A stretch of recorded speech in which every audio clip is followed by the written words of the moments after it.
I'm not a videographer by any means. I'll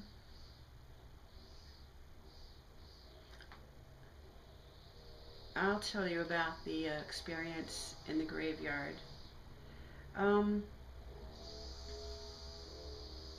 It was January 19th, 2011, and I decided I wanted to go to the graveyard at Tom Sawyer Park because I hadn't gotten much evidence from the graveyard at that point. I'd only been there once, maybe twice at that point. And I go there that morning, and when I pull up in the parking lot, it's deserted. There's nobody around. And that was weird in itself. And it lent kind of a creepy air to things, but I didn't think much about it. I did think it odd that no one was there and in a huge park. As I'm walking up the lane towards the graveyard, the parking lot is about a quarter of a mile away from the graveyard, so you have to walk up this long lane. As I'm walking up the lane, birds are chirping. I mean, it's a bright sunny morning. It's 9:30 in the morning. It's a little cold out, but the sun was just so bright. You know how the winter sun can be sometimes really bright? And that's the way it was that day. And the birds are chirping so loudly that I made the comment, oh, I'm not going to get any good EVPs because of these birds. And I was a little bit annoyed about that.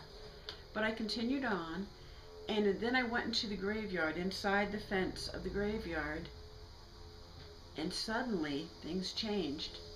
The birds stopped chirping, and it was just, there were no animal sounds whatsoever, no birds, nothing. And I walked to the center of the graveyard to where this tree stands in the center. There's only 4 gravestones that remain in the graveyard. 2 of them are readable. The other 2 are just so old and desecrated that you can't read what was once on them.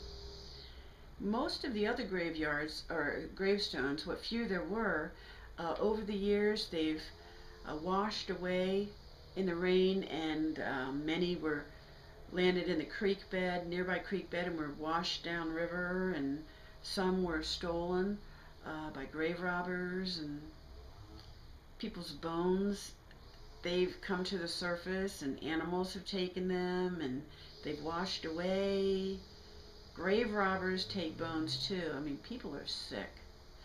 Nonetheless, it's pretty desecrated graveyard. It's the most desecrated graveyard you'll ever find. There are 4,000 to 5,000 people buried there. There are no records left anymore to tell who these people are. I've been able to track down 433 names of who's buried there, and maybe 10 death certificates of the people buried there. That's just a drop in the bucket when you think about 5,000 people being buried there.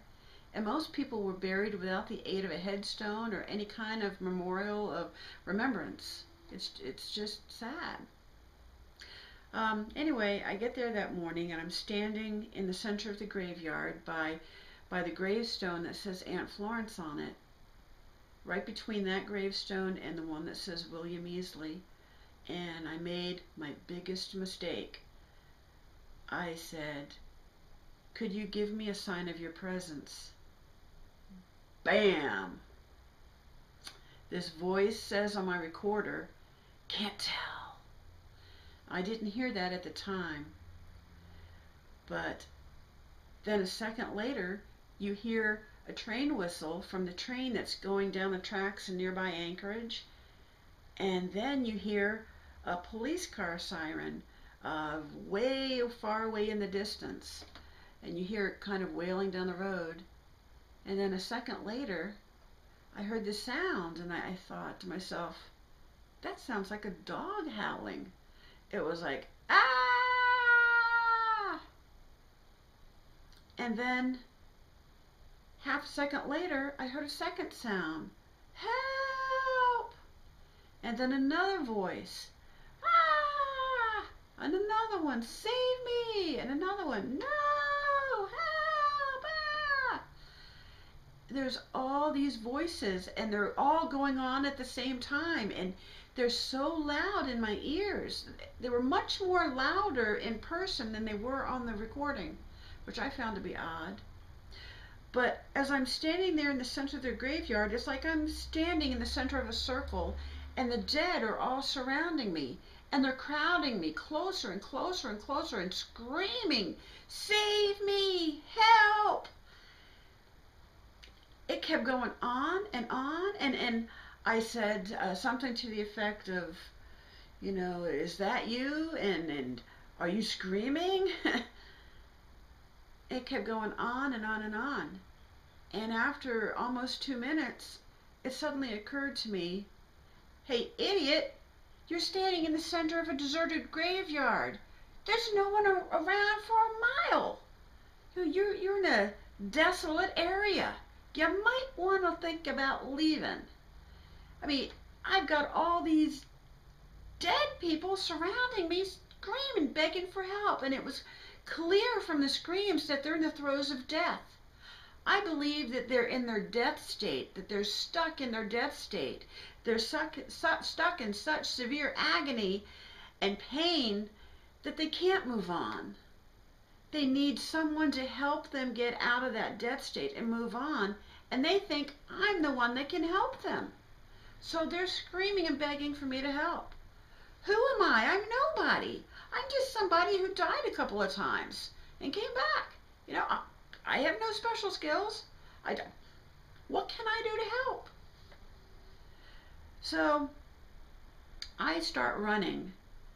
I start running for the gate, and midway between the center of that graveyard and the gate, I fell in a hole. And as I realized, holy shit, this is somebody's grave. A body lay here in this hole. A body may still be in this hole right underneath me. I gasp, "Oh my God!" And then I get up and start running for the gate. What I didn't realize at the time, thank God, was a female said in a very angry tone as I lay in that hole, "Get off me." It was obviously her hole. I don't know if her body was still there or if it had washed away in the creek and just her spirit was there. I don't know. But I get out of the gate of the cemetery, and I'm on the outside of the cemetery. As soon as I walked out of that cemetery, bam! Everything stopped. The screaming completely stopped. So I'm very rapidly walking down the lane, that quarter of a mile back to my vehicle. That was my mouse. And as I do, I can feel like hot breath on the back of my neck, and my hair is standing up on end on the back of my neck. And I feel like somebody's right behind me, right on my heels. And I keep turning back and looking and looking. I don't see anybody, but I can feel them. And I finally get to my car, and I left very hurriedly. But when I got home, and actually it was like 2 days later that I listened to the recording, as I'm walking down that lane, you can hear voices, different voices, and one voice says, "Turn around." Another one says, "Come back." And another one says, "Don't leave." So that feeling I had of being chased and of people being right behind me, that was accurate. There were people behind me. They were just disembodied people. Now I got to figure out how to get up and turn this off. How am I going to do that?